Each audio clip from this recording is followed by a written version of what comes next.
आज हम देखेंगे सिंपल हार्मोनिक ऑसिलेशन, जिसको हम कहते हैं सरल आवर्त गति। और इसका सिंपल ये है कि वन पार्टिकल और body is oscillate about the any mean position from both side like this, या about the line of like this. This type of the motion is known as the simple harmonic oscillation, like this.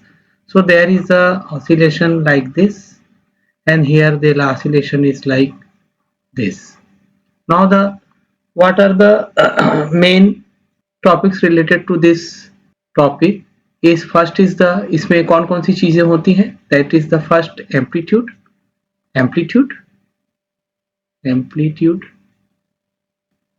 Amplitude is the maximum displacement from the mean position.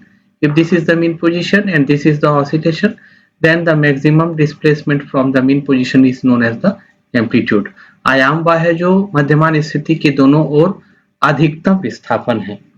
दूसरी चीज है आवृत्ति, या इसी को कहते हैं frequency. This is the number of oscillation per second.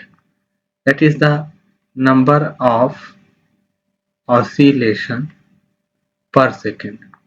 Means the एक सेकेंड में जितने दोलन करता है उनकी संख्या आवृत्ति कहलाती है.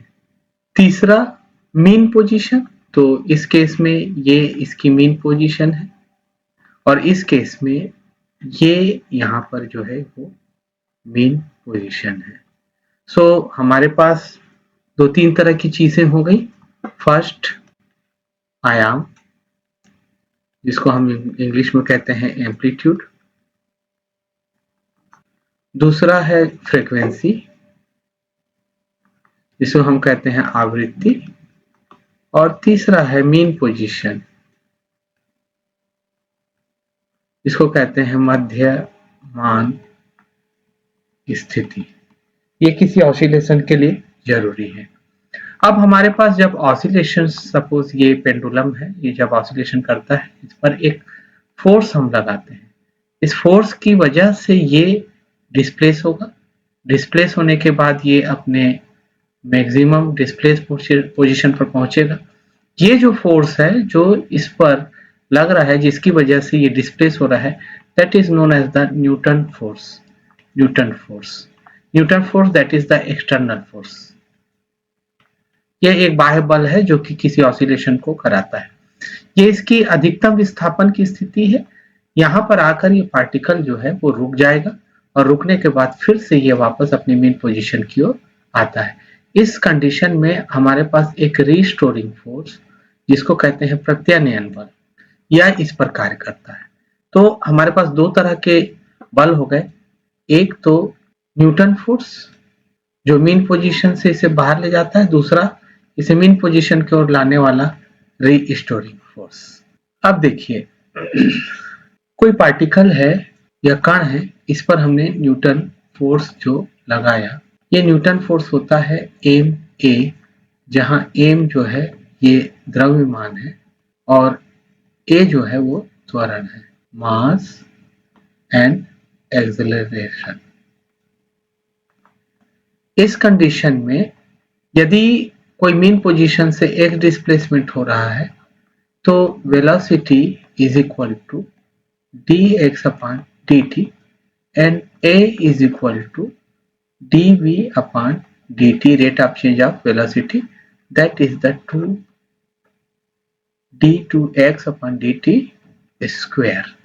अब यदि मैं न्यूटन फोर्स की वैल्यूज रखूं, यदि स्केलर वैल्यूज इसकी रखूं, तो एम ए से ये आता है M d2x upon dt square.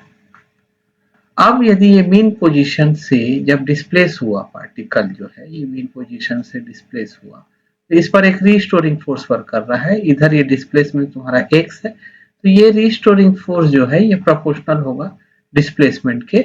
और चूंकि इसका डायरेक्शन अपोजिट है, x का डायरेक्शन यदि ये है, तो रीस्टोरिंग फोर्स का डायरेक्शन आपका इसके विपरीत लगता है. इसलिए जब हम ये प्रोपोर्शनल होगा माइनस एक्स के।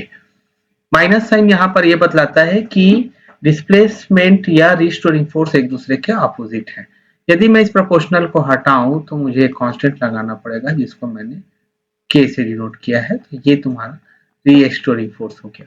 इक्विलिब्रियम कंडीशन में जब कोई ऑसिलेशन हो रहा है, ये न्यूटन फोर्स बराबर होगा रिस्टोरिंग फोर्स के, और इस तरह से d2x/dt² is equal to minus K X, और इस तरह से जो नेक्स्ट हमारा इक्वेशन बनता है dx/dt² प्लस के ई इज इक्वल टू 0, या m d2x/dt² is equal to minus kx, that is equivalent to m d2x/dt² plus kx is equal to 0, या हम दोनों तरफ m का यदि हम डिवीजन लेंगे तो d2x/dt² plus k/mx is equal to 0।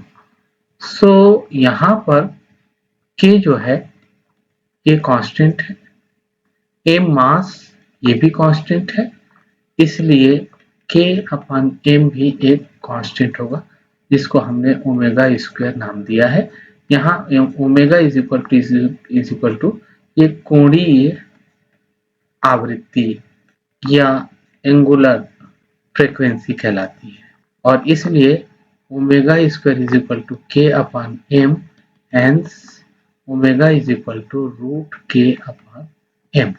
Then अब हमारे पास जो इक्वेशन आएगा वो इक्वेशन है d2x/dt² plus omega square x is equal to 0।